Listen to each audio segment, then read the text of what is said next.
All right. So I should be live. Everything should be working. Hi, everyone. Hello, hello, hello. Is it working? Is the audio working? Yes, yes, yes, yes, yes.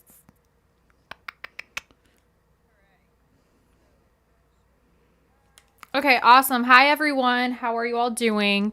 Hello, everyone. Hi. Hi, hi, hi. It's been a minute. It's been a while since I did. Well, I actually did do a Suju update in my last live stream, very briefly ish. Um I can't believe it's already 18 years for them. Yes, I know. Like I've been consuming a lot of Suju content during their 15th anniversary because I've been watching a lot of Super TV and SG Returns, and I'm so used to seeing content of them celebrating their 15th anniversary, and the fact that they're celebrating 18 years, it's like it's crazy. I'm excited for the delight party for tomorrow in Manila. We'll listen to this while preparing. Oh my gosh, I hope you have so much fun. Um Please take a lot of pictures if you can.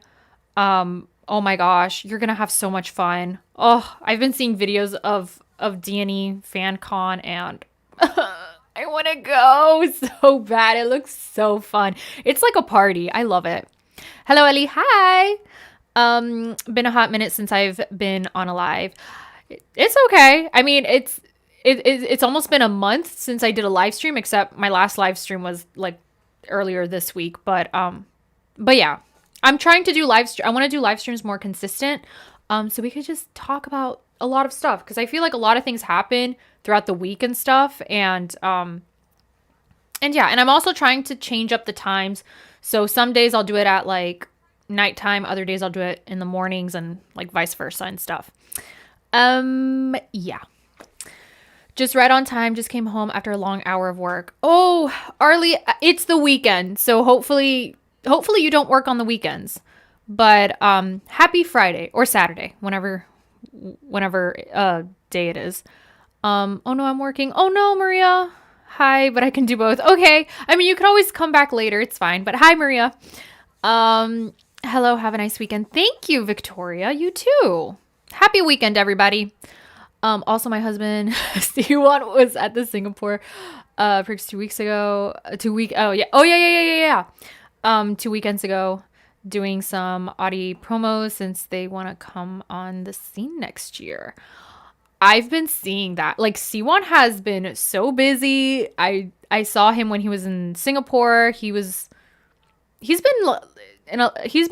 like everywhere. Well, not everywhere, but yeah, Delight Party. I'm from Mexico and I'm going to try to get tickets in both cities. Yes, Maria. Try to get it. Oh my gosh, I'm so happy for you. I hope you do get tickets. My newfound love for F1 and Suju.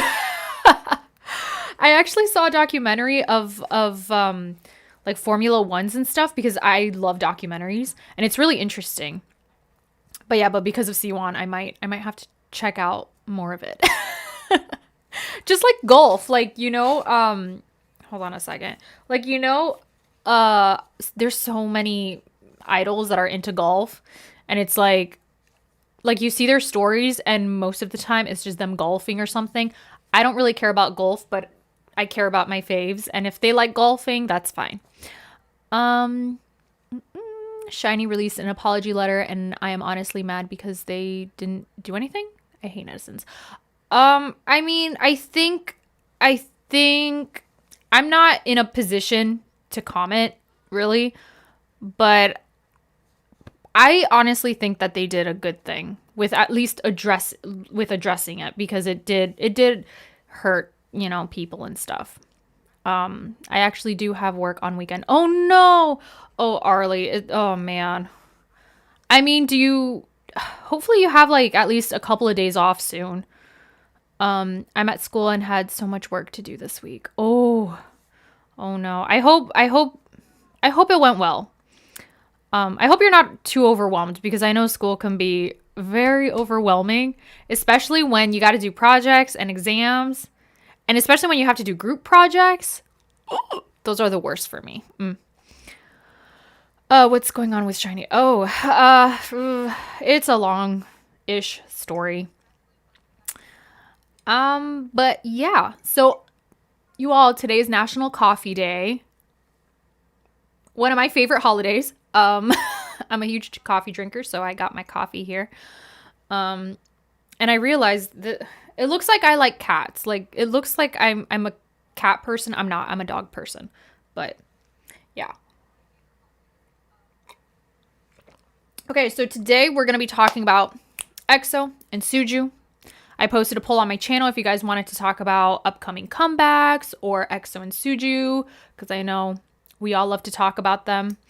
And it seems like you all voted for EXO and Suju. So that's what we're going to be talking about today. Honestly, you all, I'm just so curious about EXO's future. I'm very curious.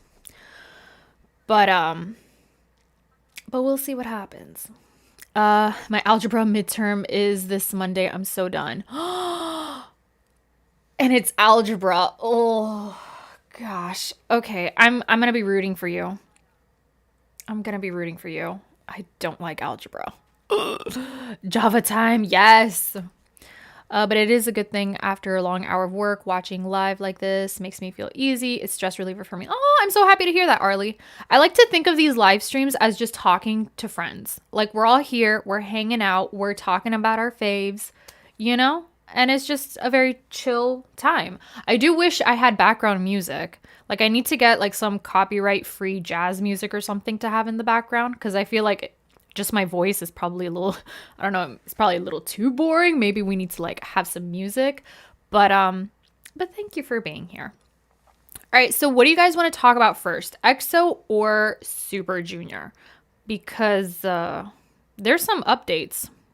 And yeah. Hey Ali, I didn't realize you are live. Now it's 11:37 p.m. in Singapore. Oh, see, so like I'm trying to welcome back, but I'm trying to I'm trying to do like different times. So, you know, the last live stream, it was at a different time. And now this live stream is at a different time. I'm trying to do different times, you know, to kind of like help accommodate everyone. Hopefully you don't have to wake up early tomorrow. Obviously, SJ. Yes, Super Junior, the last man standing. EXO's future is so bright with a good team. Yes. I mean, regardless of what is going to happen with EXO, I know that they're going to be good. Time zones. I know, right? Now your voice is not boring. Thank you. Give me some SJ news. All right.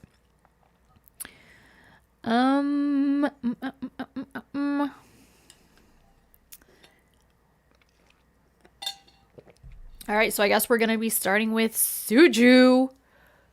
They're going to be celebrating their 18th anniversary soon, which is crazy.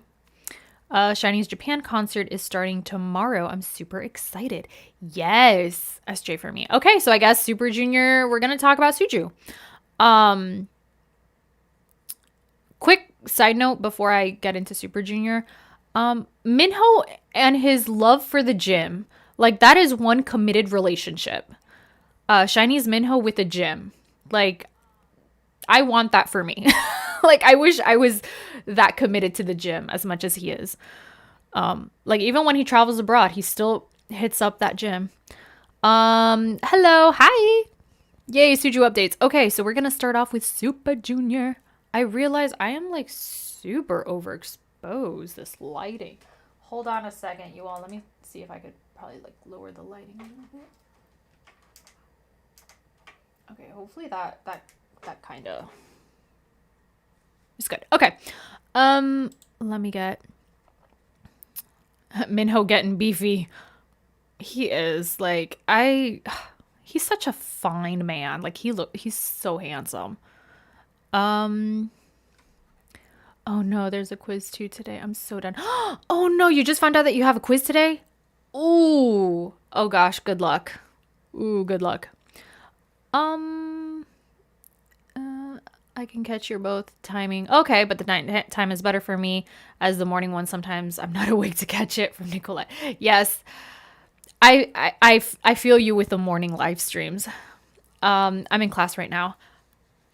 What? Like, I feel like every time I go live, you're always in class. Love some Suju news. Okay. Okay. Let me get, oh, hold on a second. Okay. Is this? Okay. Well, that's one Suju news. Okay.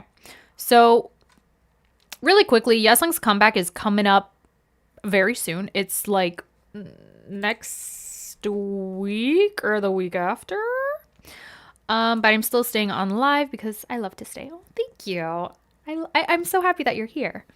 I can't wait for Taemin to grab me when he has new solo projects. It's coming. It's coming soon. His solo comeback is coming soon.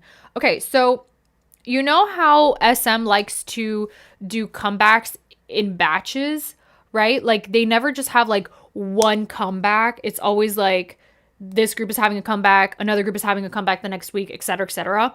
So in music shows, you will probably see at least 2 to 3 SM groups promoting at the same time, which I find that interesting. And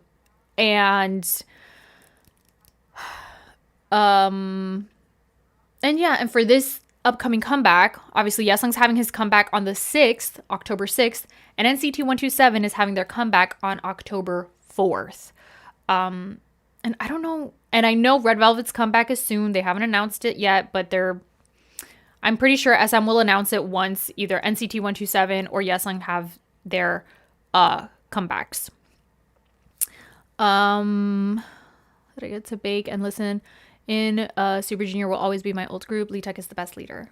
He is. Leeteuk is the best leader and he's the nation MC. I call Leeteuk the nation's MC and I love that. A new subscriber here. I loved your reaction videos to Q. Oh, thank you. Yeah, straight from the anime for real.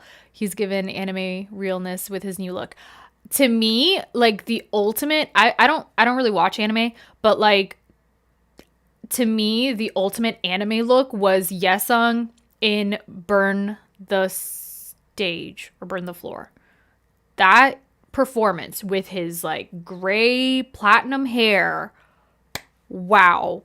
He looked so amazing. But yes, he does look like an anime king. Yesung's teasers for his new mini album. Wow. I love that it's so artistic. I'm shook. Cream soda, said by Chen. Oh my gosh. I love cream soda so much. Yeah, so I said this in my last live stream, and I feel like I've said this in other videos, but I love how intentional Yesung is with his concepts.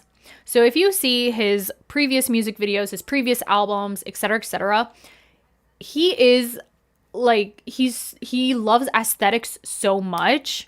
And me as someone who also loves aesthetic things, like I love that every detail in his comebacks, whether it's the music video, the pictures, the album, even how he promotes it and how he performs, it's all very intentional and I love it. And with this comeback, it looks like it's definitely a lot moodier, kind of darker, but it's also softer because there's a lot of incorporations with flowers and the concept pictures and things like that. And something that I find interesting is that in his last comeback, not the repackaged album, the one before that, he had kind of like a rocker vibe and he pulled it off so well with the fake tattoos. And then afterwards he got like real tattoos. And I thought it was funny that the members were like, are those real tattoos? And then how he revealed that he does have real tattoos to his parents in concert, like live. I thought that was funny. Great timing, Yesung. But I like that he is able to do these different concepts and is just really, like I said, he's really intentional. Like nothing is by chance or anything. It's just, he knows what he wants and he's doing it. And I believe he's also part of the production and art direction of his comeback. So he's really hands-on and I love that. Yay, Vampire Yesung in Burn the Floor. Yes. Oh my gosh. I was bias wrecked by him.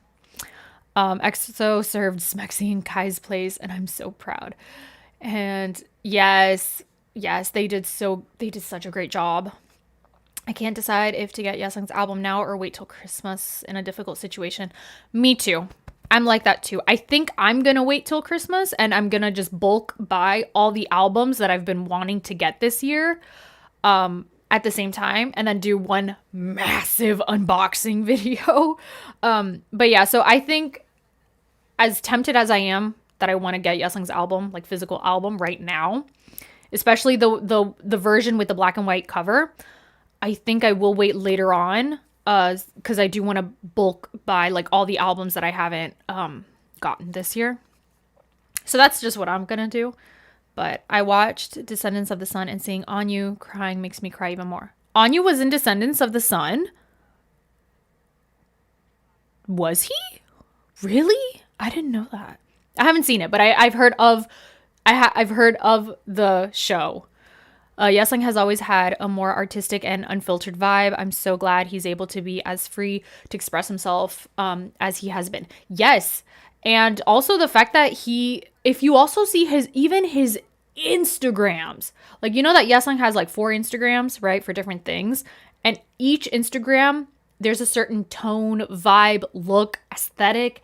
And I love that. And I want to do that with my Instagram, but I feel like I don't know how I could do that because my Instagram is EliMarie Reacts, right? So I assume people are just expecting me to post reels of my reactions on Instagram. But deep down inside, I just want to post artistic pictures of like my coffee and my albums and things like that.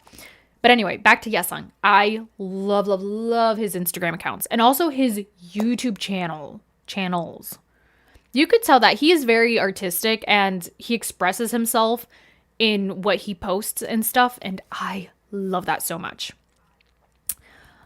Have you seen Yesung's Beyond Live performance of One OK Rocks Wherever You Are? Yes. Yes? I think I did. He looked so fine. Yes. I love rockstar Yesung. That's the thing with Yesung, he could be like a total rock star and then he could be just so soft and bubbly like in Pink Magic. I love it. And then he could express like going through terrible emotional heartbreak in like his ballads and stuff. And it's so good. I love his duality. Have you seen the Would You Rather video with BuzzFeed Super Junior did? I couldn't breathe. Is it the one with the orange couch that they did like years ago? If so, yes, that they rearranged the couches. I think that's one of the earlier videos that I've seen of Suju. And I was like, this group is crazy, but I love it. Yeah, and Jungkook getting into their bad boy era fully. For real, yes, they really are. I want Suju to have activities in the US. It would break America. I agree. I want them to come to the US and I want them to have a super show. I want D&E to have their fan con. And the thing is, it's like I feel like they kind of tease at it because they were in California for the camp K-pop music festival thing. And I think did they do another thing? And also the fact that D&E, they're having their fan con in Canada and in Mexico. It's like you're kind of close. Just so I think D&E, I think they will come to the States. And then from there, I think Suju will hopefully have a super show here or something. I can't wait for SM's year-end concert. Me too. No matter how much I may not agree with SM, no matter how I feel about SM, because sometimes I love SM, sometimes I don't. But you know what? For sure, at the end of the year, I am seated. I am watching their end of the year concert. So...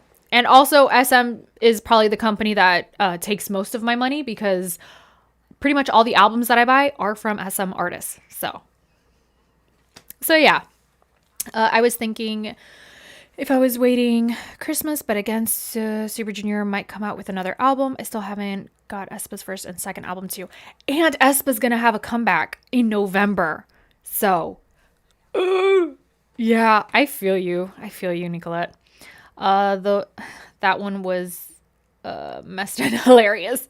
Oh yeah, the BuzzFeed. Leeteuk's MC disease was so bad in the BuzzFeed video. Yes.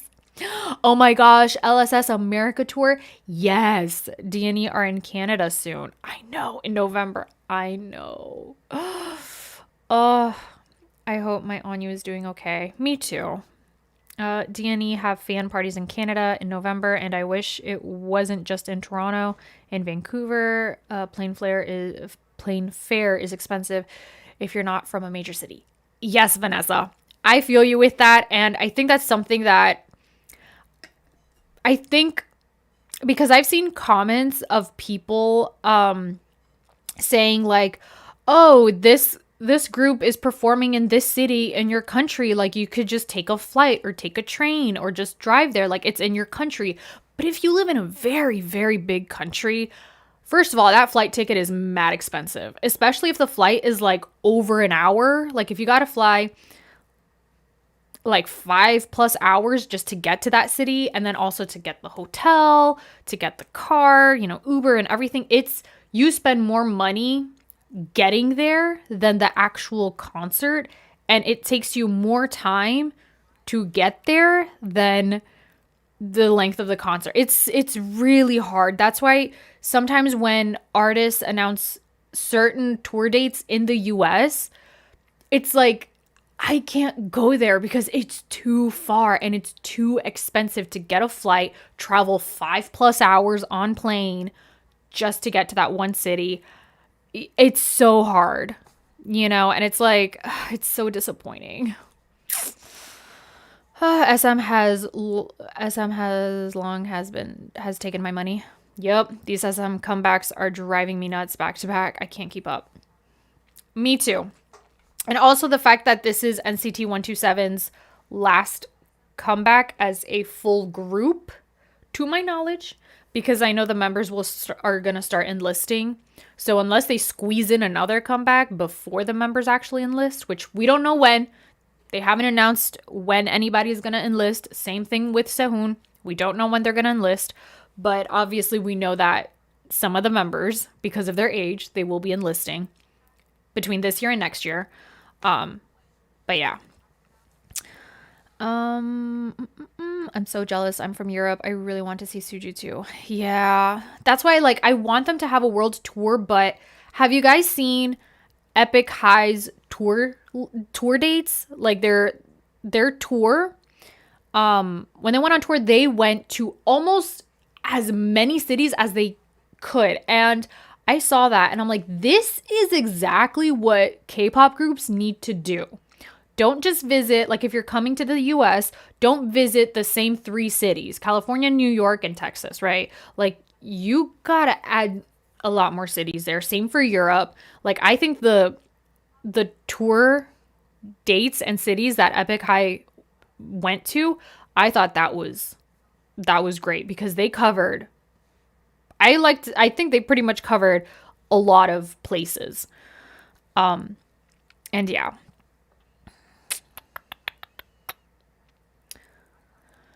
Have you watched LSS's version of Dorothy? It was so good. Honestly, not yet, but I want to. I'm in France. The last time Suju were here was back in the 2010s. Oh my gosh.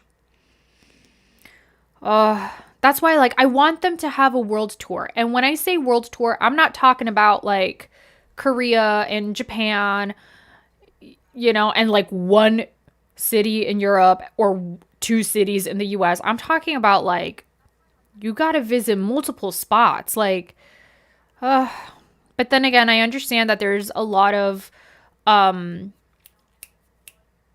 that goes into picking the venue, picking the date. I understand that. And also the demand, because I do know that there are some cities that demand a certain group more than others. Like, I understand that. But as a fan, it's like, I just come to where I'm at, So I feel you. I mean, I don't even have any hope of anyone coming to India. Super jealous of everyone getting to see D&E soon. Aww. I know, I feel you. like sometimes I look at groups, like there's some groups that I have a feeling that they're not going to come to the US, especially some second gen groups. Like, speaking honestly, you all, I'm speaking honestly. Honestly speaking, and it breaks my heart to say this, I think Super Junior has more chances of having a global tour than other second gen groups, right? But I think like 2PM and CM Blue, I doubt they will have a tour in the US. And it breaks my heart to say this, like especially 2PM. I don't think 2PM will have like a world tour. I don't think that's gonna happen unless they really plan it out and surprise the fans with that. And it's like it's a harsh reality, and like I just have to accept it. Like I have to accept the fact that I'm probably never gonna see them live in concert unless I actually travel to Korea or Japan, which I do plan on doing. Like I really want to visit Japan and Korea. But for the most part, I am accepting the fact that they will probably not come to the US for a tour. So yeah. SM took a chunk of my fortune because I bought hundreds of SHINee albums. Also, my SHINee concert DVD came yesterday and I skipped doing my assignments and watched the concert instead. I mean, I understand concert DVDs are expensive, but it's worth it. It's worth it. If it brings you happiness, it's a good investment. For sure, lots of logistics for a tour. Yeah. When I see some group like Westlife or Taylor Swift, when they tour, they take a few months to tour each city, country in the US. Yes. Like and the thing is that their tours, it's not like a 2-month tour type of thing. Like I feel like in K-pop, they really try to pack it in as much as possible. And I understand because, you know, you don't want them to be so, I was going to say far away from home, but like you don't want them to be, you know, touring forever and stuff. I get it. But at the same time, it's, again, I feel like a lot of K-pop groups, they really pack in the tour dates. So it's like every single day they're in a different city, but it's like the same 4 cities. And then they go to like another country and things like that. And it's versus, yeah, like Taylor Swift, when she goes on tour, it's like for 2 years. But I think it's spaced out, you know, but I don't know. But yeah, but they do definitely take their time. But I know that Taylor Swift does take her time with each city and, you know, in the US and stuff. But I wonder if when she goes to Asia, it's less cities, like how K-pop stars tour the US. I wonder if that's how she tours in Asia. Like she probably only has like 4 cities that she visits or something. I don't know. I have no idea. I think with super shows, they didn't go to many far places because they also have to manage it with all the members' personal schedules since they're filming stuff during the week. Yes. Yeah. And I noticed that last year and earlier this year, the members literally would, on the weekend, they would go have a super show, come back the next day and film. Like Donghae, like literally, where were they? I don't know if it was a fan con or a super show. I don't know what it was recently. D&E performed, like Donghae performed, and then the next day he was back in Korea filming his drama. Like, oh my gosh, like get some rest. I'm still waiting for a D&E fan meeting info for Singapore. Ooh. Well, hopefully they'll release some info soon. 2PM not even in Korea, or they did. They did have 2PM did have a concert in Korea for their 15th anniversary.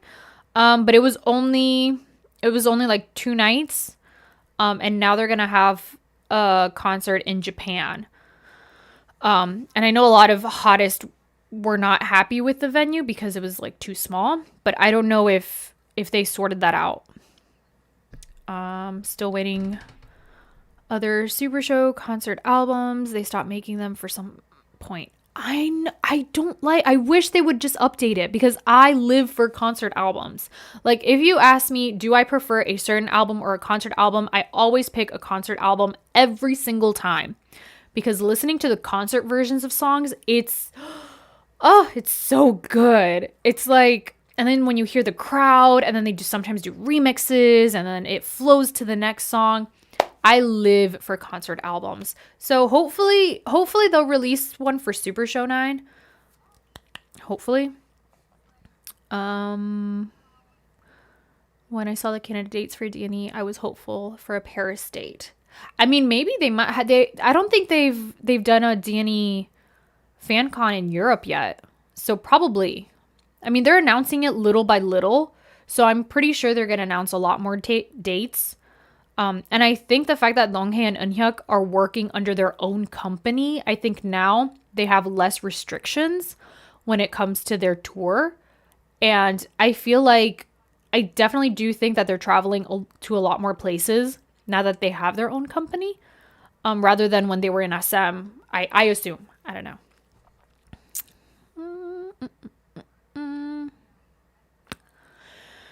Yeah, even right now, Q is working on his musical and flying everywhere for performances daily. Crazy. Yes, his musical for Ben-Hur. And I heard that he got injured too. Yeah, it was a delight party for Donghae. Poor guy doesn't get any rest. Yeah, aespa and Blackpink concert is brutal this year. It's like all back to back. Yes, I noticed that. I went to aespa's concert. Which I still have to post my aespa concert vlog recap video, which it's been over a month. And I feel like by the time aespa has their comeback, that like my video will still not be up because like I just have to sit and edit and pick what video clips to put and whatnot. Anyway, bottom line, the concert was fun. But yes, aespa and Blackpink's tour dates were back to back and so wild because like I understand the fact that they want to cover as many places as quickly as possible. Like you don't want to stretch on a tour for 2 years. Like I get it. But at the same time, it affects the artist and it's such a hard thing because it's like you want them to travel to as many places as possible. But at the same time, you don't want them to be overworked. So it's such a, it's like, it's so hard to find the right balance to those things. I'm happy that online concerts are a thing now, so at least even if we can't go to a concert, we can still see it online, even though it's not the same, but at least it's something. I want SHINee to have a world tour next year. Me too. That would be great. Yeah, that's the main reason I use YouTube Music because you can put performance videos and YouTube videos basically into your playlist. So I just grab all the uploads of Sushos and other performances. Yep. I recently switched from Spotify to YouTube Music and I have to say YouTube Music is superior. Never thought I'd say that. I've been so loyal to Spotify ever since 2015. I've been very loyal to Spotify. No one could tell me anything bad about Spotify because I was a Spotify loyal person. I was very loyal to Spotify up until this year. I discovered YouTube Music and I'm like, the quality of the music and YouTube Music is superior. Like there's a lot of things that I hear in music on YouTube Music that I didn't catch listening to Spotify. It's like the quality is better. You could also switch to see the music video version. Like I'm a YouTube Music girly now. I don't know if aespa had a concert in Singapore. I don't know. Have you seen the Ben-Hur promotional vid with topless Q? I saw pictures of it. I've seen pictures of it. I gotta go. See you later or next time. Thank you, Nicolette. See you next time. Bye. I hope you have a wonderful weekend. What do you all think Yesung's new mini album will sound like? Thank you. I wanted to talk about that. I personally think it's going to be a lot more moody, probably softer songs. I don't think he's gonna have like a rock type of song. I think it's gonna be more like his previous album. I think it's gonna be more sentimental. Just basing it off of the pictures that he's been releasing. Now we might be wrong. Maybe he'll release a song like Pink Magic. I don't know. But I have a feeling it's gonna be a lot softer and more emotional. Especially because of the season too. Like it's fall, so that's what I think. Yeah, there's also so many unofficial songs that never go on Spotify and stuff, but someone always rips them to YouTube. Yeah, so that's what I think Yesung's album is going to sound like. So, yeah. I wonder if he's going to have any collaborations with someone. Because last time he had a collaboration with Winter. He also had a collaboration with Mark. So, do you guys think Yesung is gonna collaborate with someone for this album? I don't know. They haven't released a track list yet. It gives cottagecore vibes to me. It does. It really does. Yes. Definitely. I don't think they've released they haven't released the track list yet. So oh, wait. Yesung's comeback is on the 4th, not the 6th. It's on the 4th, so that's what, Monday or something? Waiting for a collab with Jerry. Yes. Yes.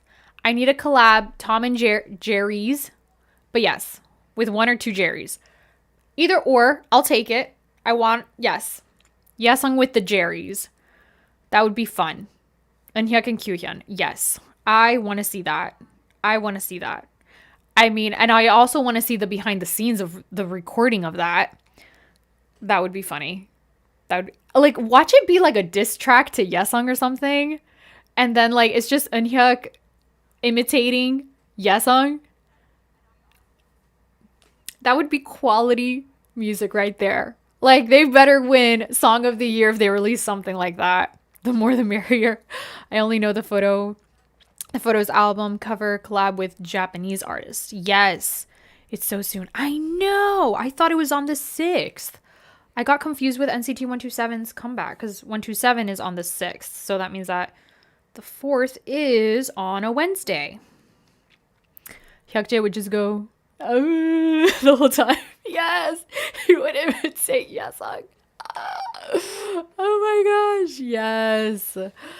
Oh, like the things that Yesung goes through with Eunhyuk and Kyuhyun, and Yesung is just like, he just deals with it, but like you could tell he wants to like slap him or something. I mean, sometimes he does. But yeah. Well, I know we have a Kyu Yesung duet, but like I'd love one with Hyukjae. Yes. Like I wonder how that song would sound like.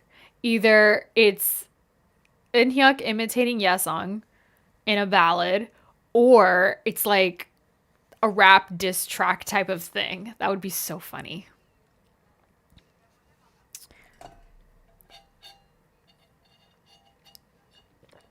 All right. So I'm going to move on to the next topic, which is, there we go. Suju, KCON, Saudi Arabia, and Siwon. Siwon is the special MC. Now, I'm actually shocked that Siwon is the special MC and not Leeteuk. I thought that was kind of interesting. But, and Super Junior is going to perform. D&E is going to perform. It looks like a party. It looks like it's going to be a party. I'm just saying. I would love to go. Never forget Yesung's kick for the ice cream. Yeah. I have to go now. Have a successful weekend. Thank you, you too. Thank you so much for being here. Yeah, so Suju, they're going to be performing at KCON in Saudi Arabia. It's going to look like, it looks like they're going to have a fun time. Now, I wish they could have come to the KCON in the US. I think that would have been fun because I feel like the only artist that was second gen in KCON was Taemin, and Rain is first gen. But like, That would have been so fun. But I feel like KCON, at least KCON US, it's more geared towards like rookies nowadays. I don't know. I might be wrong. I've never gone to KCON. I just assume. But then I see KCON like KCON Japan, KCON Saudi Arabia and stuff. And it's like they have a great list of people attending. But I feel like the one in the US, it's mostly for rookies or like newer-ish groups. Again, I might be wrong. I don't know. But either way, I'm excited for this. I'm excited to see videos of this. Siwon as MC, Suju, and D&E. D&E performing. It's going to be a party. Yeah, so excited for these shows. My Saudi Arabian friend was shook. He was the one who recommended me Suju to listen to. Oh, I hope he'll attend. Siwon was MC with Heechul in Leeteuk's sister's wedding. All Sujus can be MC in solo activities, but in the group or attention seeker is the official MC. Yes, Maria, you're right. You're right. And it's interesting that Siwon is leading more LSS content. Ooh, I would love to see that. I would love to see that. I'm pretty sure Suju, they're gonna make KCON their own concert. They're gonna make it like a mini super show. I'm almost certain of it. I can't wait to see that content. I think US might be perceived to favor the younger groups because most hentais I see tend to be from there. So I don't know, maybe they feel unwelcome. Just guessing. Oh, maybe. I don't know. The thing is, I feel like the US is such a weird market because like I feel like in Korea you have artists that are not K-pop and then you have K-pop artists, right? Versus here in the US, it's like the US is like accepting K-pop as like a category genre because here, at least what I think, in the US, a lot of times music is either you're a band, you're a solo singer, or you're a boy band or a girl group, girl band, whatever. Which a boy band, typically, it doesn't necessarily mean like a band of boys that play instruments. A lot of times it's like Backstreet Boys, NSYNC, etc., etc. So I think a lot of times a K-pop group would be considered a boy band. But then again, you have that whole concept of they don't play instruments, they dance. So they're not technically a boy band, but here in the US, they would be categorized as a boy band. And it's like, and then they had that same issue with Jonas Brothers and One Direction, etc., etc. And it's like they don't have a category for groups like, let's say One Direction, that they just sing. They don't play instruments or anything. And I think right now in the US, it's like where do you place K-pop groups? Just K-pop? Or do you place them as a boy group or et cetera, et cetera? I don't know. And the thing is like, I don't know. The US music industry market is just weird. It's, gosh. I feel like I don't even know what's going on. And I feel like everyone now is focused on their niche in terms of music. It's very rare that you have like just one artist or two artists or something that everyone listens to. Like back in the day, I'm assuming Michael Jackson, everyone would listen to Michael Jackson. But nowadays, I don't think that's a thing anymore. I know Taylor Swift is like a very big artist.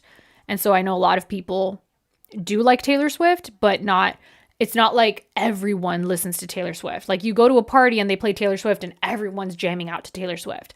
I don't think it's like that. Versus back in the day, I would assume you would put Michael Jackson and everybody would love to listen to Michael Jackson. So I don't know. I'm assuming.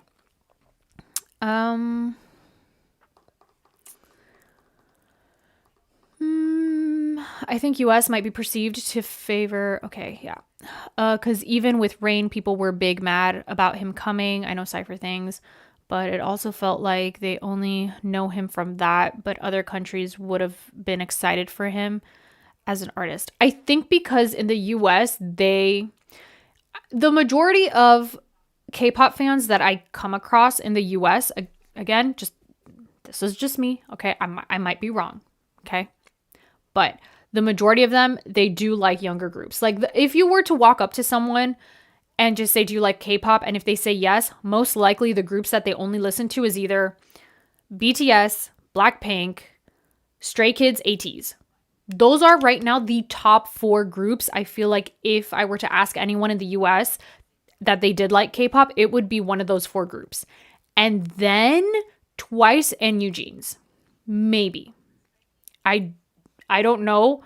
But so far from the people that I've kind of come across, they're either Stray Kids or ATEEZ fans and BTS and Blackpink.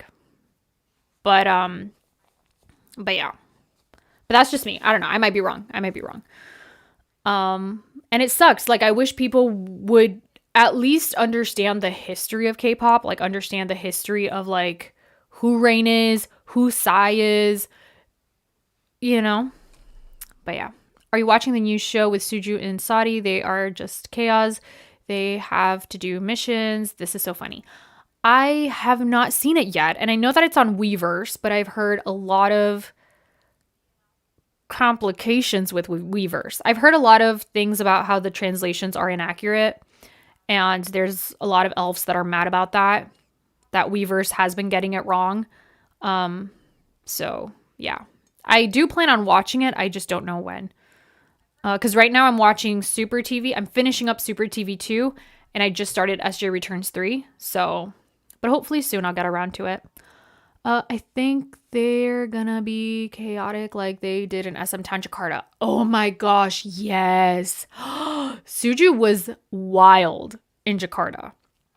Like, I saw a video clip of like one member screaming, Donghae's doing push-ups. Like, it's just crazy. Crazy. And I love it. Excuse me. I don't know. It was pretty much a super show when they performed at KCON back in 2015. And also, like, if you see the music scene from 2015 or through the 2010s, it's so different than how it is now. Because I've seen videos of, like, back in the day, BTS and EXO and, you know, when they would come to the States. But the music landscape and also K-pop fans in general has changed so much that I feel like now if EXO or Super Junior would come to the US, it would be very different. And I think in a good way, but I feel like SM never really pushed EXO to be as big as they could. I was talking to someone that has been an EXO fan since like 2014, and she told me she thinks SM sabotage. The SM allows their groups to be popular, but not as popular as they could be. And I kind of agree, because look at EXO and Red Velvet and Super Junior. Super Junior is super popular, but I feel like if they would have really pushed, like, why didn't they promote them in the US? Especially like EXO and Red Velvet. Why? Big Hit. Big Hit took advantage. Big Hit was like, we're going to make BTS the biggest thing ever. And the members were like, yeah. And they all worked hard. And boom, they took over the world. So, but yeah.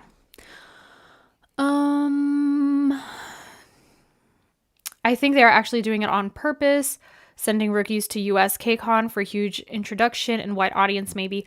That's what they said about NCT. When NCT had their US tour and everything, and now they're pushing aespa and Rise, right? But you did that with NCT. They were getting big, and then you're just like, let's focus on other things. Like, I feel like, again, NCT isn't as big as they could have been, or they could be. You know, because again, I feel like Stray Kids and ATEEZ, they're like really, really popular now in the States. Again, I might be wrong. And I know that there's a lot of NCT fans. I'm one of them, obviously. But I feel like SM is just like, I don't know what SM strategy is. It's like they want to push their groups in the US, and then they kind of do, but then they kind of back out. It's like, yes, but no. Yes, but no. And it's like, I don't know. It's also their marketing tactic too. Like how is it that ATEEZ and Stray Kids, they're huge here, right? And even though they may not be on TV shows or touring the US as much as other groups or whatever, I don't know, but they're still very popular. And I think a lot has to do with marketing. But, and I love ATEEZ and Stray Kids, so.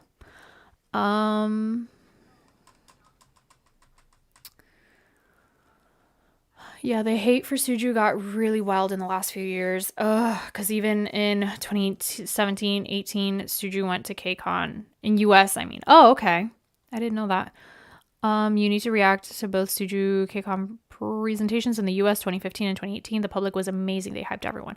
I will definitely be checking it out. When are they not chaotic? That's a great... I'll tell you one... They're not chaotic when Leeteuk and Heechul are alone together. Like, have you guys seen that SJ Returns episode when they had to spend a day together? So awkward, and I love it. That episode was so funny. The price of the show in Weverse is super expensive. I'm watching it, of course. I'm watching it in different sources, but I know Suju don't mind that. They always say that we don't need to waste a lot of money on them. Yeah, I think Suju just wants people to enjoy their content. I feel like SM just focused on Asia for EXO and Red Velvet. Okay. That's because SM always moves on to their next shiny thing, which is why every SM fandom fights over who's the most mistreated. SM uses their older groups to promote the new. That's kind of true. Everyone is the golden child till the next comes out. Yeah.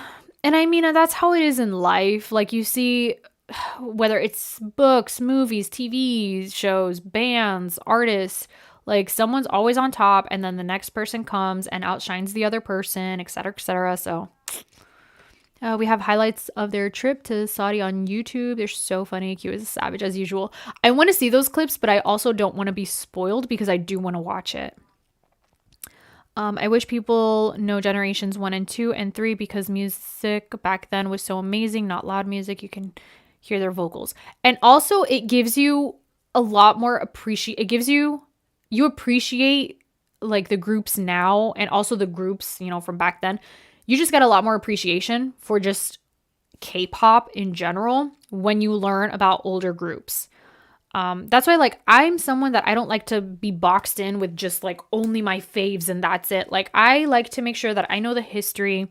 I understand Soteji, Lee Soo-min, Boa, like Rain, Psy. Like, I don't know about their music as much as I know music from like 3rd and 4th gen groups, but I like to learn the history so I understand where they're coming from.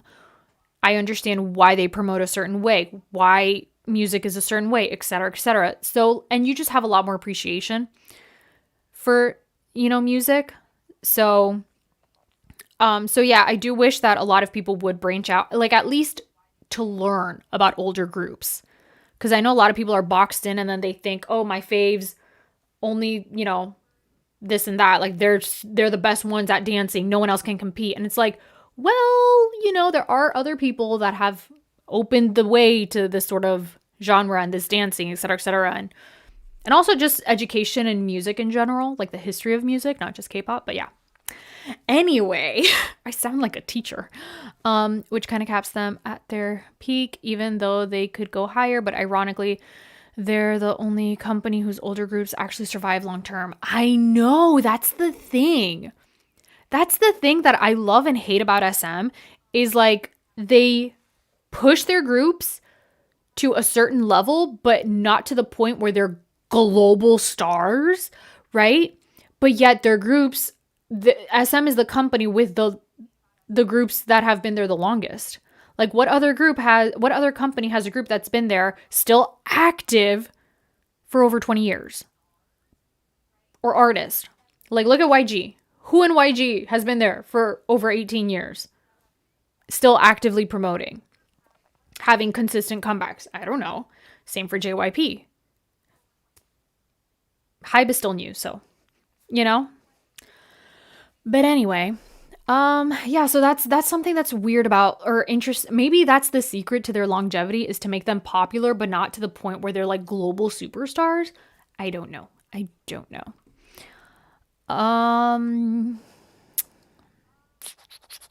Yeah, their popularity peaks, but also maintains in a weird way. Yeah, I think for them, it's like once they reach a certain popularity, then they think like, okay, they have a steady enough fan base that when they release their next album, like, you know, they're going to have certain amount of sales, so you don't have to promote them to get new fans. Like, they're fine with just the fans that they currently have. And it sucks because it's like you want to keep them growing. Like, you want to have, you want to reach new audiences, etc., etc. And yeah, I really agree. What's wrong with SM? NCT, Rise, and aespa can do big in US, but worldwide, global group is but sadly SM didn't. Even in times of EXO, can be a worldwide group if SM takes their work properly. I mean, Coco Pop era. Yeah. And my first K-pop concert was NCT, and that was back in 2019, NCT 127. And back then, they were everywhere, and it's like, oh wow, this is like the big group, like this is like the next big thing, etc., blah blah blah, back in 2019. And now I see how the landscape has been changing. Now it's ATEEZ, Stray Kids, and TXT. Like, TXT and Stray Kids performed in the VMAs, so they're the groups that are like now all over the place, I guess. And they're also collaborating with like Western artists, etc., etc. Now, I'm not saying that they should collaborate with Western artists, because sometimes collaborations with Western artists are not the best. But I do think that whatever they're doing with TXT, ATEEZ, and Stray Kids, it's working in terms of marketing, etc., etc. But yeah. And also props to ATEEZ, because they don't come from a big company, and they've been amazing. Okay, anyway. I hate how people say BTS and Blackpink paved the way. They often don't know the history of K-pop and who actually laid the groundwork for them to be where they are today. Without the first and second gen, the groups of today wouldn't be able to exist. We need to teach the younger generation of fans to respect where it all began. Exactly. And I say the same thing with also like pop music. Like, you could say, you know, Michael Jackson paved the way. He paved a big way, but there was other people that paved the way for him. Frank Sinatra, Elvis Presley, etc., etc. You know, so there's always artists that pave the way, and Michael Jackson paved the way for the next group, and then the next, you know, artist paved the way for the next one. So yes, BTS and Blackpink paved a huge way, right? But there were also other groups that led for them to be able to pave the way for the next generation. And now the generation that they paved the way for, they're paving the way for the next generation. So, and I mean, it's like that in life with everything. But yes, I do agree, and I do wish people would learn the history of it. Same for music. I wish people would learn the history of music and how certain genres came to be, etc., etc. There's a lot of great documentaries. I feel like I sound like a music teacher today. But yeah. Yeah, they literally made SJ bring pre-debut EXO with them on tour to promote them, and then debuted them once SJ went on hiatus. Oh, I didn't know that. Because I feel like in K-pop, they never have opening groups, opening bands, which I think that's a smart, like, marketing tactic. Because here in the US, they do that all the time. Like, Taylor Swift is a very established artist, and she has other, like, up-and-coming artists open for her, so that helps her audience like be introduced to a new artist, up and coming artist. So I'm kind of shocked that they don't really do that with K-pop. And I kind of think that they should. It would also help eliminate fan wars, in my opinion. But yeah, but also from a company's perspective, I understand that if you have a group that's going to be going on hiatus, you want to make sure that you still have another group that could kind of like not pick up, but like help bring in that revenue, you know, that the other group won't be able to while they're on hiatus, I assume. But I was a casual K-pop listener, but Suju made me fall so fast, and only this year too. I'm a baby elf. Aww. Well, that's good to hear.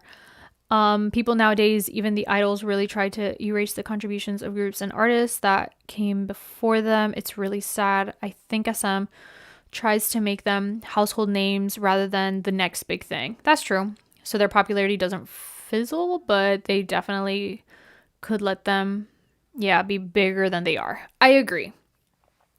So that's something that, like, I feel like it's kind of like a double-edged sword, you know, as the saying goes. Like, I think you want to have a group that is a household name. You want to make them popular, right? But at the same time, not too popular. But then again, they have longevity. So maybe the secret to longevity is to be popular, but not like globally popular. I don't know. I don't know. It's very interesting. Maybe that's SM's tactic. Wonder Girls were openers for the Jonas Brothers tour in 2008, 2009. Yeah. I would have never known about Wonder Girls if it wasn't for the Jonas Brothers. And even still, I didn't get to go to the Jonas Brothers concert because I thought they were going to go on tour again. And then they didn't up until recently. That's a whole story. Anyway, but yes, I think that was a very smart move because I think JYP really took advantage of the Wonder Girls movement. And they were like, you know what? They're getting huge. Let's have them open for one of the biggest groups.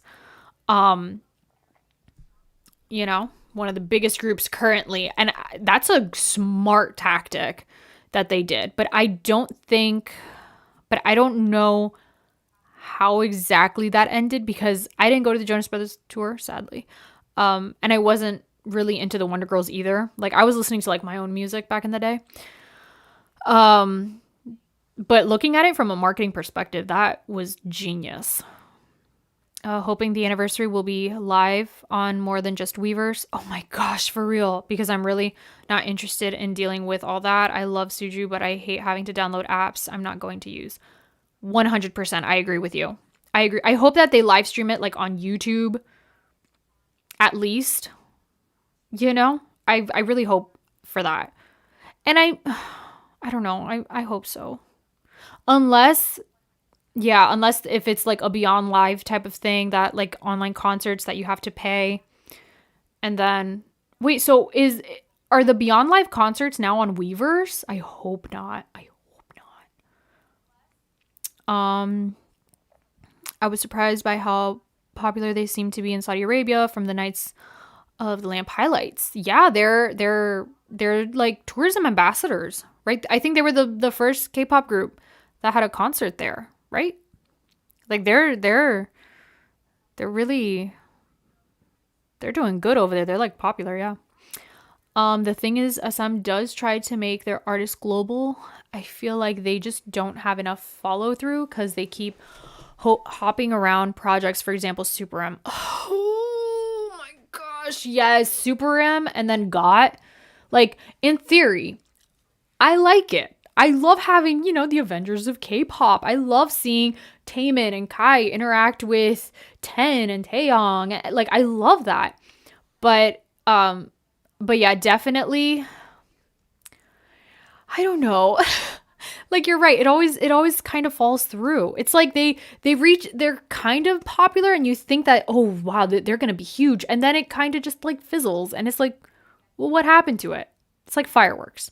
But again, SM does have longevity that a lot of companies can't say that they have. So that's that. I mean, again, that's why, like, I am not a company stan by any means. I am not, but I got to give credit where credit is due. When it comes to longevity, SM is good. Now, here's the thing. I know SM isn't the best when it comes to treating their artists, but the fact that groups like TVXQ and Super Junior keep renewing with SM makes me think that they're not as bad as other companies. But then again, after reading the statement that Chen, Baekhyun, and Schumann released about SM, it's like, oh, that's not good. So maybe the company treats some groups better than others. I don't know. Time will tell. Time will tell. And we'll see what happens. But yeah, I like to think that SM isn't as bad as other companies when it comes to treating their artists, considering they have artists like Boa and Kangta that have literally grown up in the company and they're still there. But yeah.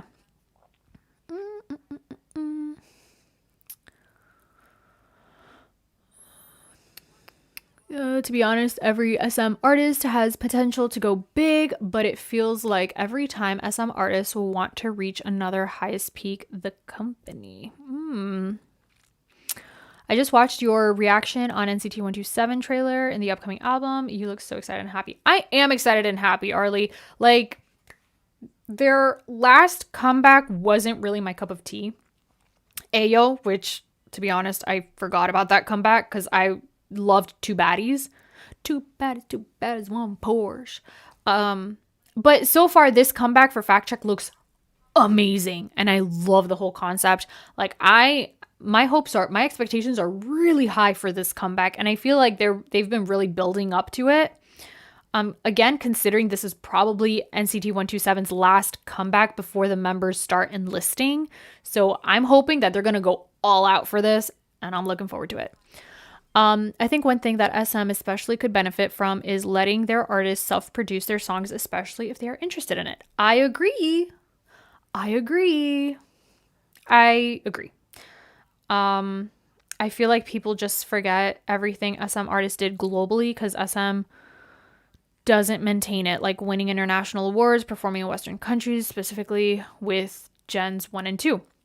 Yeah, and the thing is, like, I myself am still learning about that because, like, when you do your research on things like that, it's like the first group to do this, the first group to do that, everything is the groups that are currently active now.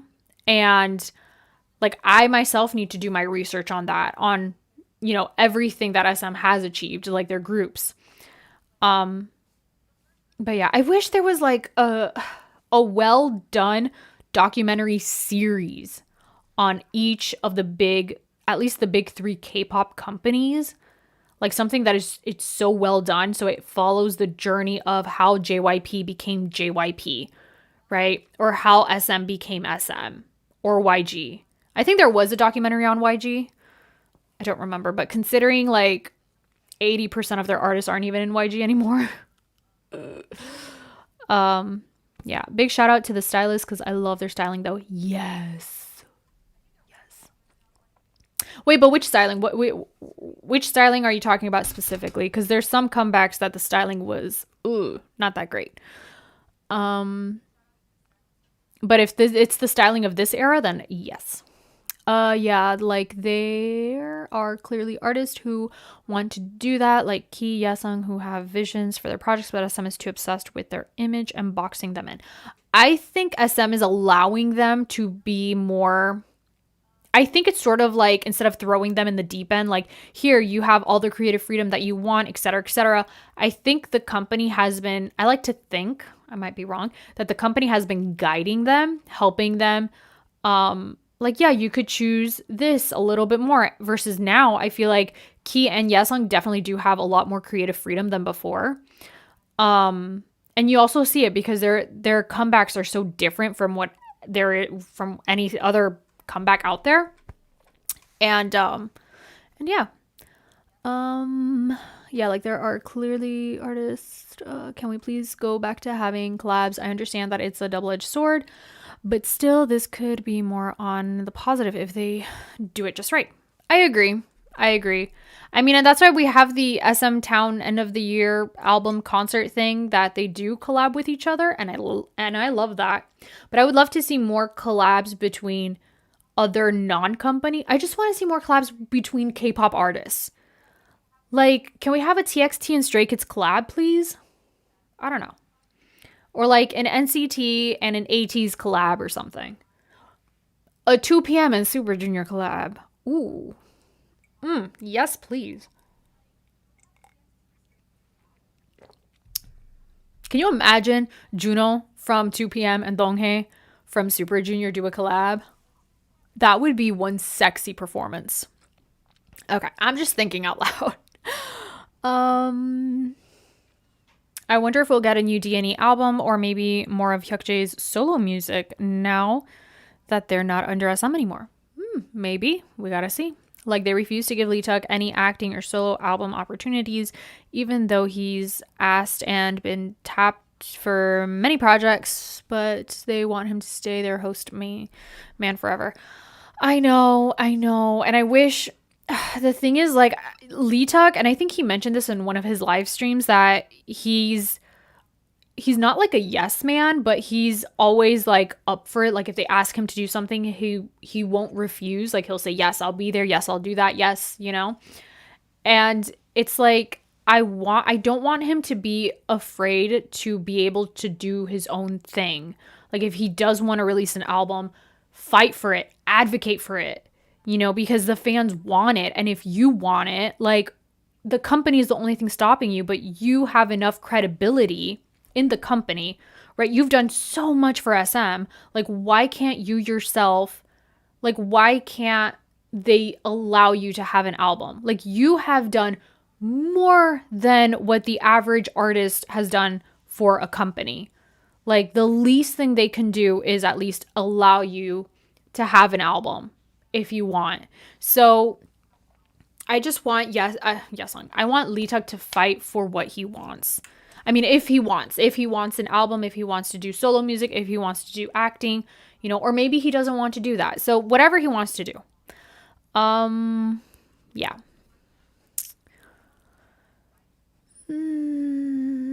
Fans, especially international fans, get confused by temporary groups like Super M because they don't understand that that's what they are. It was obviously something to do with MACNAs while members were serving. Yeah.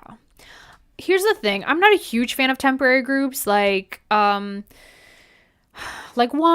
or IOI or Kepler, because it's like you build up this fan base and this group just for it to not exist within a few years. And then everyone goes their separate ways. And it's like, it sucks. Like, I get it because it's a way to like promote, you know, new artists and stuff. Like, I understand it from a marketing point of view. I get it. It's a great idea. But from a fan's perspective, I don't like that. I don't like temporary groups. NCT 127, and even though those groups do release great music, I'm just saying. Okay, NCT 127 and their new teaser photos. Yes. Okay, yes. And I saw that they're straight from the runway. Like they're wearing designer things. The way Kyuhyun hasn't worn a single sweater since leaving SM, even though they would dress him in winter clothes even in the summer to keep his ballad image. Yeah. Kyuhyun's like, you know what? I'm gonna do what I want to do now. I'm gonna be free. If I want to be shirtless, I'll be shirtless. Can you imagine Kyuhyun performing on stage? Well, he does in Ben-Hur a little bit, right? But imagine if Kyuhyun does like a full like D&E sexy performance. That would be great. Remember when Girls' Generation won YouTube Music Award and were the first K-pop artists to do so? Tiffany accepted the award. She and Taeyeon are my ult biases girls-wise. Ooh.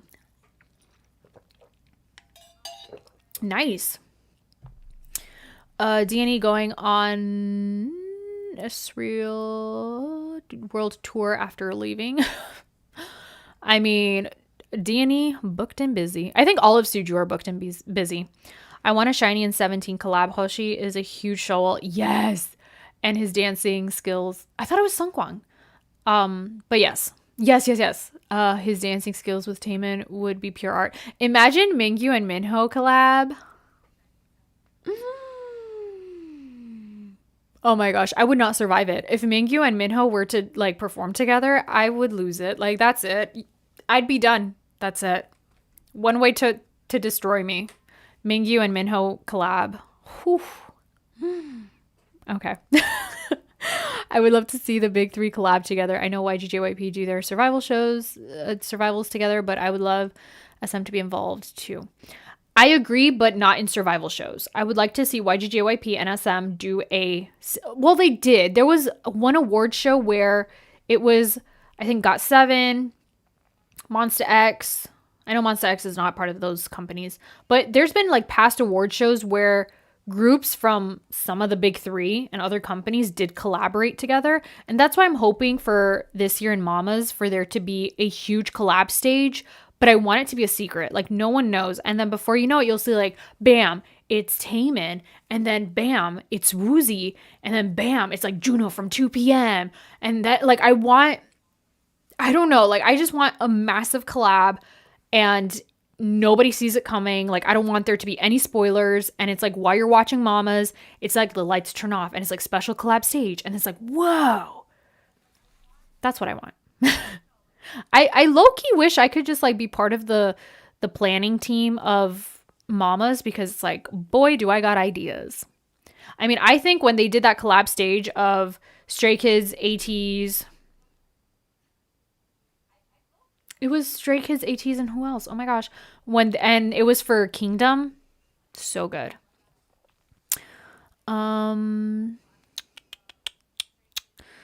They have to have something in their contracts to keep signing with SM since they negotiated for like 2 years.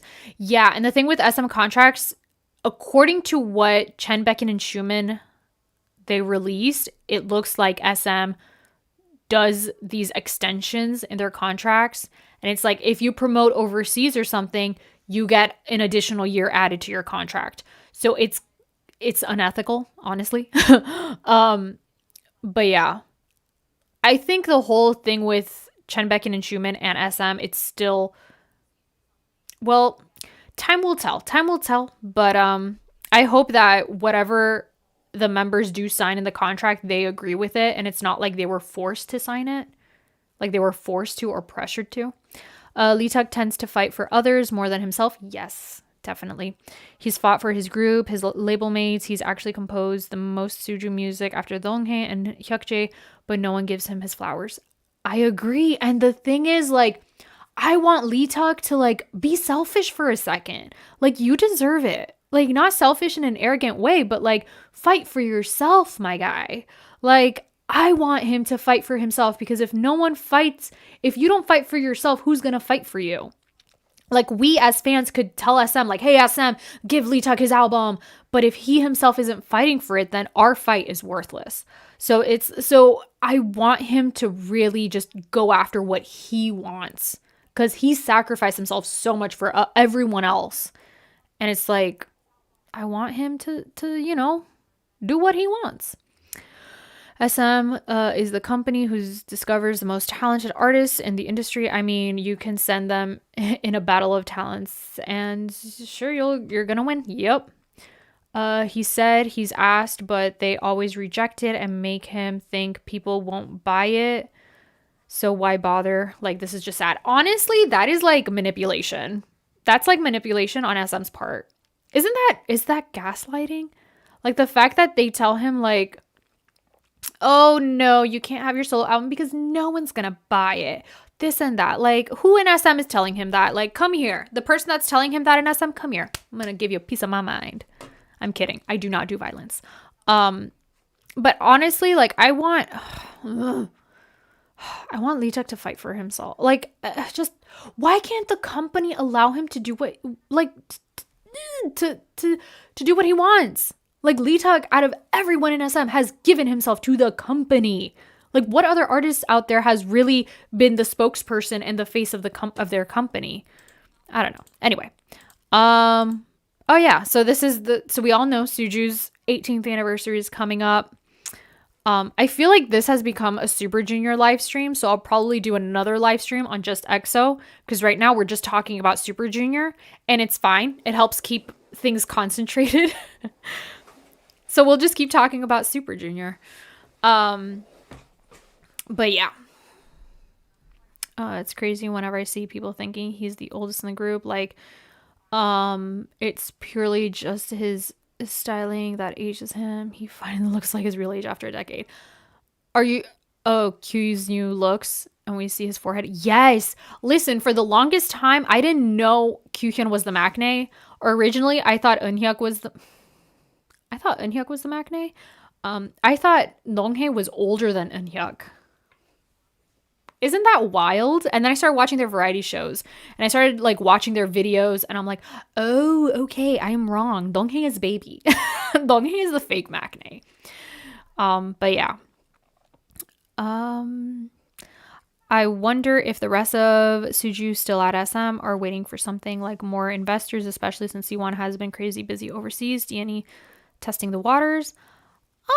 I don't think so. Like, I think before I would have thought that, but I don't think so, considering how much Siwon and Leeteuk are basically the faces of SM.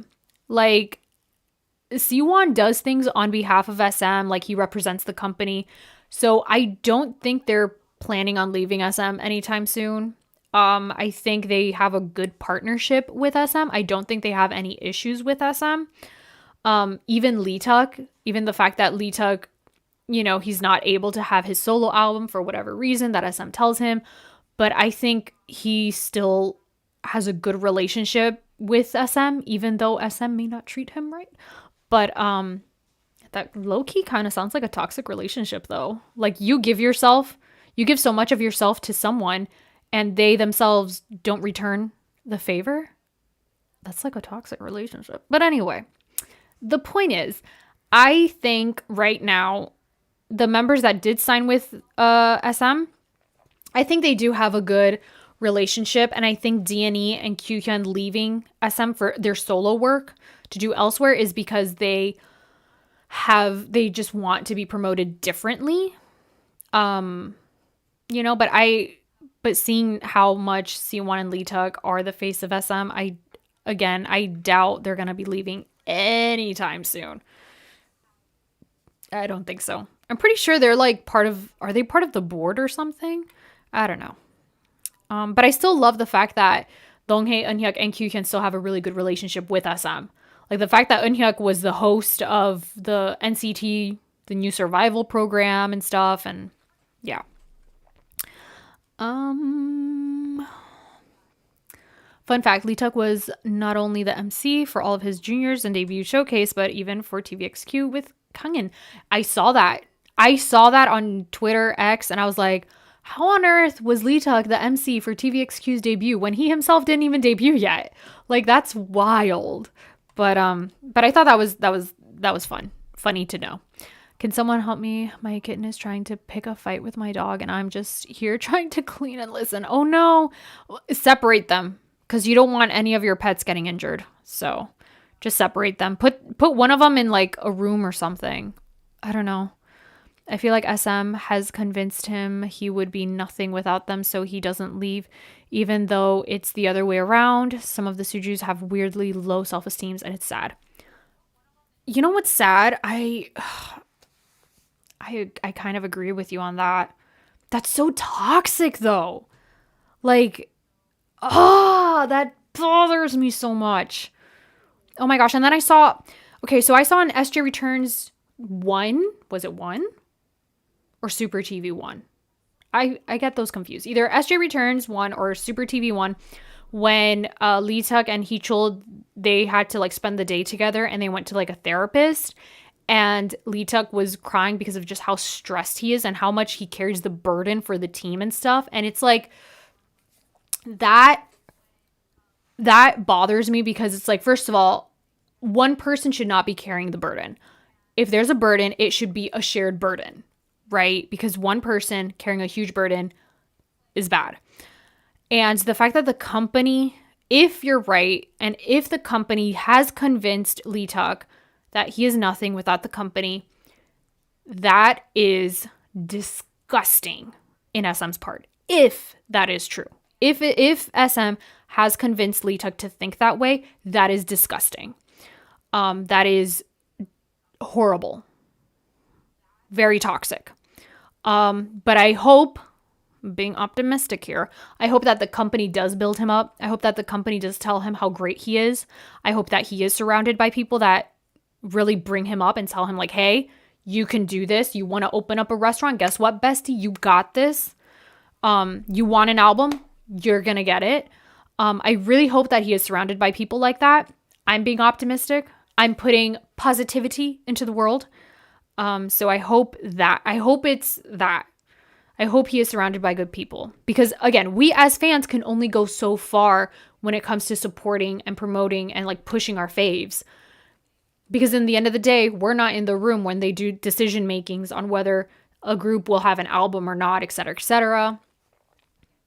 So, and again, I really hope that he fights for what he wants. We're talking about how SM controls the image of everyone in Suju, and maybe that's the reason 3 of them left, even if it's pretty normal for a company as huge as them. Yeah, or waiting to get more powerful positions to secure the SJ trademark and have something in their future contracts so that they do something similar to what DE and K in their contracts. Yeah, or maybe, yeah, or they're probably going to do like a GOT7 and get the copyrights, because I know there's some groups that when they leave a company, they can no longer sing their old songs or use the names, etc., etc. So maybe, I don't know. Not sure if that made sense. Suju Islands is where it's at. Like D, E, and K are actually the most popular members, so I wonder if they felt they're the safest to leave. I would assume Heechul is probably another one of the very popular members, but yeah. And also Heechul is the one that always teases whether he's re-signed or not. Like, yeah. And the others are worried they couldn't make it on their own. Nugget is fine. She's just trotting around telling everyone she's the boss. My dog is scared of her and it's too funny. She just woke up from a nap. Oh my gosh, that's so funny. He shall probably stay to ease our worries though. Yeah, maybe the others don't feel supported enough without SM. Yeah, like even Yesung always talks about how he felt his solo career was a failure, especially early years. I saw that. I hope Leeteuk just says screw SM and goes with DNE. That could be a case since SM gave SJ a venue like 4 or 5K people for their 18th anniversary. I saw that. I'm really concerned with how SM is treating Irene right now. Me too. Even Q has talked about not being sure if anyone would come to his solo con if he held one. It's so sad. I want everyone to do that to SM at this point. Good point. If GOT7 and G-Friend can do it, so can SJ. Icon did it with YG. Same. I got so excited with Danny. Made their label. Everyone should jump ship. But the thing is, but then also you have this 18-year relationship. And like you said, if Leeteuk or if any of the members have been told you are nothing without us, and if they've been told that for over 18 years, like you have to be grateful to us. We made you be who you are today. You would be nothing without us. As soon as you leave us, you will be nothing, etc., etc. Like you believe that. If you're being told that same thing for over 18 years, and the same thing goes with any relationship, you all. If you have a partner and they're telling you you're nothing without me, who are you, like making you be dependent on them, that is a toxic relationship. But again, I want to believe Suju and SM, they're fine. They're being supported. They're being told, you got this. We support you. If you want to leave and you want to, pursue other things, you're going to succeed. You're going to be great at that. So I am hoping that they are surrounded by that type of positivity and that type of support. Yeah, that venue thing really felt like a retaliation thing to put them in their place and show them they're not big stuff. Oh, jeez. Because it's wild to me how they talk about themselves and their career, even though they're so consistently successful. I would attend Q SoloCon in a heartbeat if I could, no questions asked. Like, they continue to break their own sales records all the time. But the members are always worried fans are leaving or won't show up or their solo stuff or the next album concert might be the last. It's crazy. That's sad.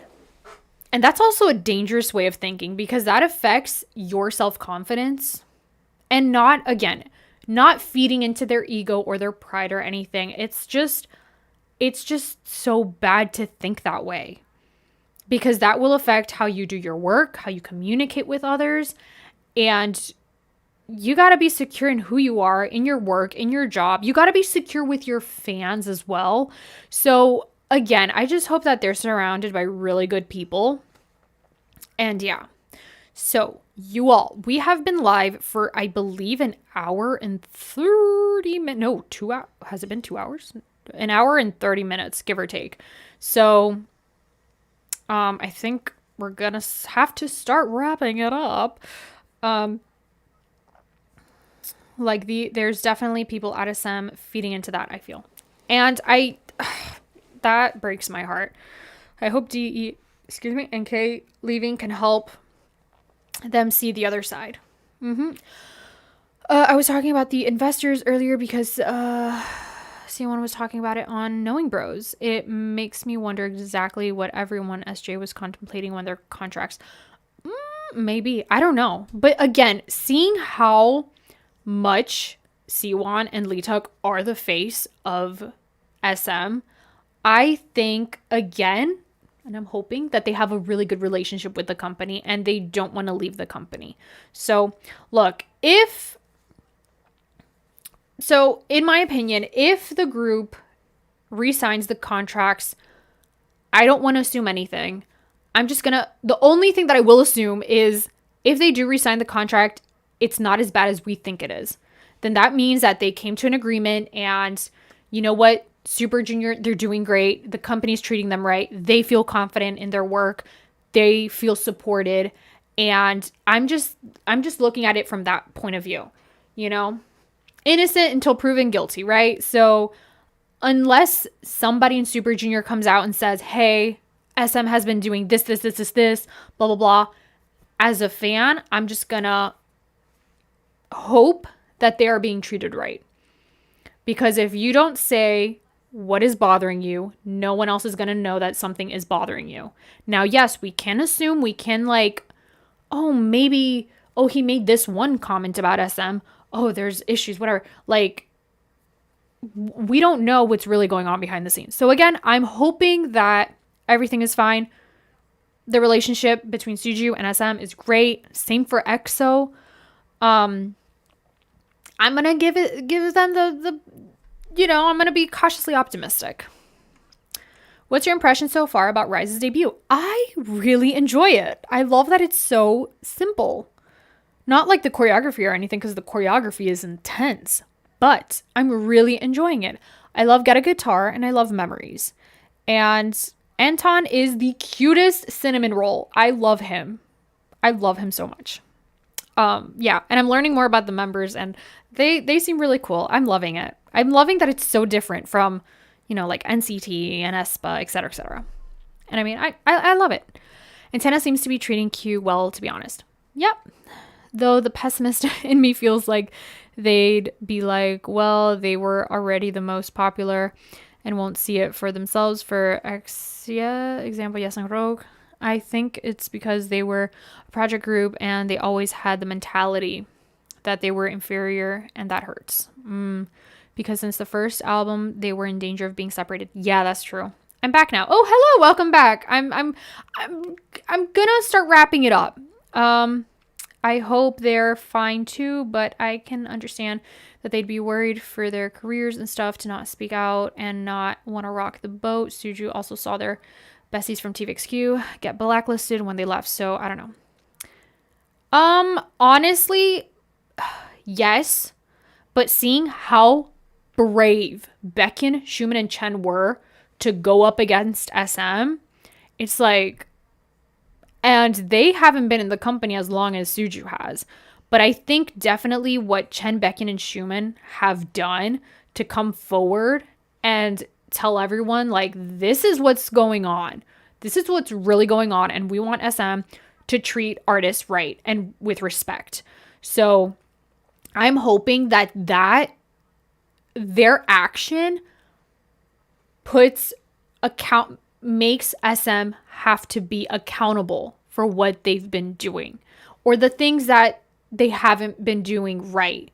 Because no one is perfect, no company is perfect, but I'm hoping that it just puts them accountable. Like, you got to treat your artists with respect. You got to be transparent, in these things. And I do think that SM is changing, and I'm being cautiously optimistic, and I'm hoping that everything will work out for everyone. And if they do decide to leave the company, it'll be a smooth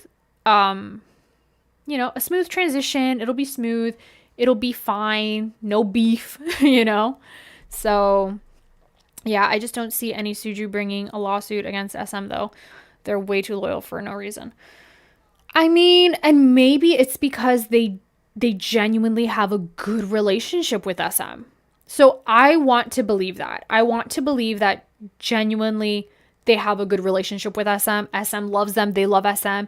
And it's good. They're good. Like, their issues in the past has stopped. So, So I'm assuming that, you know, things are good. And I'm just looking at it from that point of view. And in the end of the day, you know what? SM is not perfect, but they do have these groups that they continuously keep re-signing these contracts. So I'm assuming it's not as bad as what we believe it is.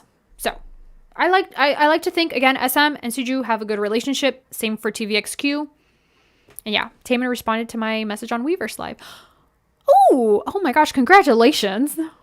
That's so fun. They never speak up about anything, to be honest. They don't say a bad word about anyone and always respect people even when they get disrespected. I agree. And honestly, I think that's the classiest thing that they could do. I think that SJ might play a diplomatic role trying to negotiate towards their own goals but keeping SM's revenue in mind. Yeah, and also they're juniors because Leeteuk is the official leader of all of SM groups. Yes, that is true. That's true. So, I mean, in the end of the day, I think Super Junior is so ingrained in SM, and I think SM is so ingrained in Super Junior that it's like, I believe, again, I want to believe that they have a really good relationship. And also the fact that Siwon and Leeteuk, especially Siwon when he's doing all these like diplomatic things like between Korea and being the ambassador to like other things, etc., and like really weaving in SM being the face, I think that is a huge responsibility. So I don't think he would be doing that unless he genuinely is really supporting the company, unless he genuinely respects the company and wants to promote it. And same for Leeteuk. So Hyukjae saying we are SM Town in Jakarta after he left. Like, yeah, for real, I saw that. I saw that. SHINee is also loyal to SM as well since all of them renewed with SM. Yes. Okay, so you all, I do have to wrap it up. So you know how I've been doing my Super Junior throwback series and I was doing Kyuhyun. I believe I'm done with Kyuhyun's music videos, to my knowledge. I think I just have to do the drama version of one of his music videos, or that season's the season series. But I will be starting the throwback series on Ryeowook's solo music or Yesung's solo music. Yesung's comeback is next week, so I will just be focusing on Yesung's comeback. But then after the promotions for Yesung's comeback is done, then I will go back to the Super Junior throwback series and I will do either Ryeowook or Yesung's solo music. Yes. And also, and if I don't do a Super Junior throwback series videos, then I'll just do a live stream and we could just talk about Super Junior. And friendly reminder, I've watched Super TV 1. I'm finishing Super TV 2. I just have one more episode. So those are all up on Patreon. Same for SJ Returns 4, 1, and 2 are all on Patreon. I just started SJ Returns 3. So a lot more Super Junior content is on Patreon. If you guys want to go over there and join me there. If not, that's fine. There's still a lot of Super Junior content here. And like I said, if I can't do a throwback series video, then I'll just try to go live. But yeah, so that's my updates on Super Junior. Watch a live performance of Kyuhyun flying deep in the night to close out. Life changing. Okay. Yes, please watch the drama version of Q's MVs. Yes. Okay, so I don't know when those will be up, but I'll see when I could post those. Hey, have you thought about reacting to something on live stream? Like Dio's? No, wait, that's somebody. Wait. I feel like I'm missing something. What do you mean to something on live stream? You thought about reacting to something on live stream? Can you give me a bit more context? I'm sorry. I'm like, my mind is going out of blank right now.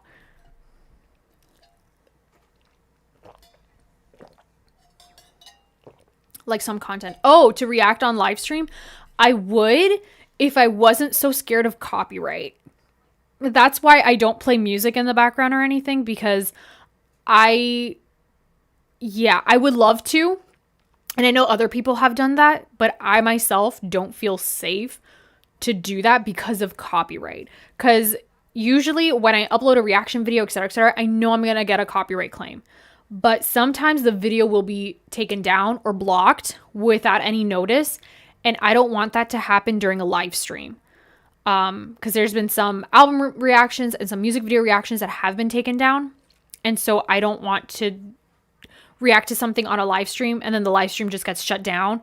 And I don't want there to be like a mark on my channel or like a strike or anything. So I'm being very careful. That's why every time I upload a reaction video, I'm kind of on edge sometimes, because with YouTube, it's not like one person is the one distributing all of these copyright things. It's the system, it's the machine. And also all the money that any video gets goes directly to the copyright owner. So if you see any reaction videos on any SM artist, guess what? All the ad revenue goes straight to SM. Same for Hybe, YG, Kakao, etc., etc. And yeah.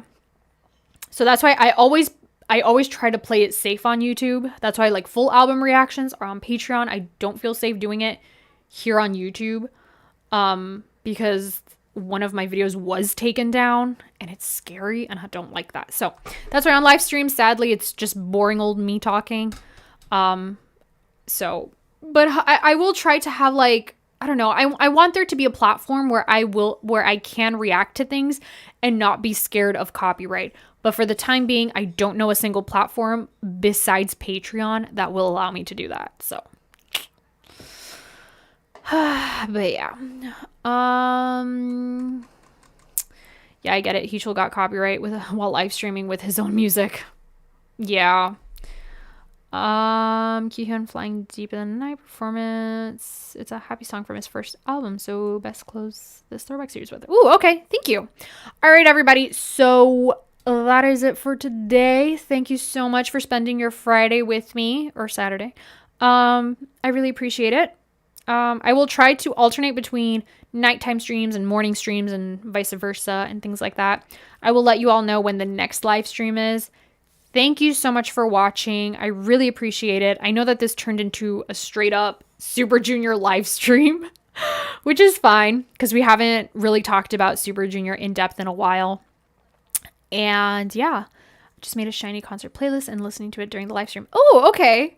I like that. Yeah, so thank you all so much for watching. I really, really, really appreciate it. I hope you all have a wonderful weekend. And yeah, and Donghae has had a slew of copyright roadblocks. Yeah, it was nice talking to you. Take care. Thank you.